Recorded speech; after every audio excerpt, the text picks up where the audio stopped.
All right, we are keeping a close eye on the Gulf tonight. A lot of you have questions about it. You know, Jean Ann wants to know, can this system turn into a hurricane as it gets close to land? You know, there is a hurricane watch in effect for parts of Louisiana. So tell us more about that, Erica. Yeah, so that's the answer. The possibility is yes. Most of the models are actually putting this as a Cat 1 hurricane by this Saturday, and can't rule out a little bit stronger for a couple of the models. That is possibly the case. So here's a look at who's under a hurricane watch right now.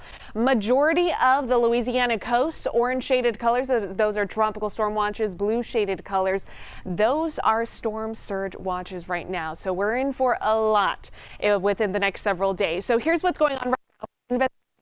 This is the latest advisory that came from the National Hurricane Center at 4 p.m. So Houston still included in the cone of uncertainty. We're on the western side of the cone of uncertainty. So what does that mean for us? Well, it means that we should still be on guard. So right now, things you should be doing with your loved ones, making sure you have your hurricane supplies ready, making sure you have your evacuation routes intact, and also just get ready to possibly have to use those hurricane supplies or evacuation routes. Make sure you're staying up to date with the forecast, guys. It does change. It has continuously changed, and it's your job to stay up to date with the information that we're able to give you guys. So here's what it looks like on satellite at the moment, on radar, excuse me. We've already had a mess of rain out in the New Orleans area. That is still the case for pockets that have already had lots of flash flooding issues and more rain in the forecast. So let's take a look at one of the models. This is a European model right now. It's one of our most trusted models when we're talking about hurricane systems or tropical systems.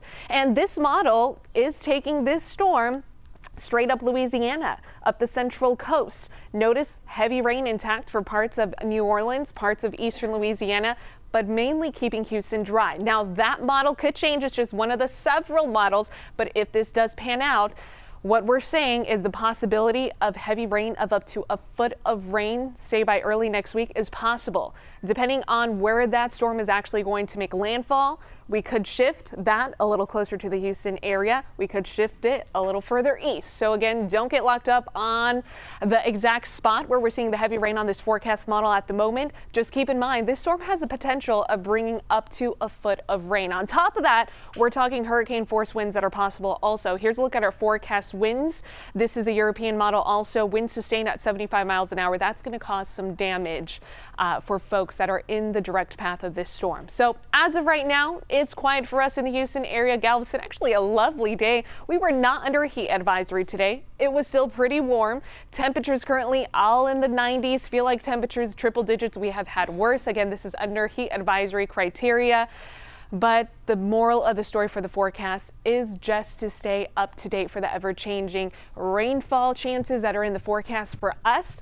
If you look on Saturday and Sunday, that's going to be the potential for us to have our greatest impacts depending where that storm is. Again, if it's a little further east, those rain chances are going to go down. If models shift this trend more west, closer to us, those rain chances are going to go up. We're keeping an eye on it all. Thank you so much, Erica.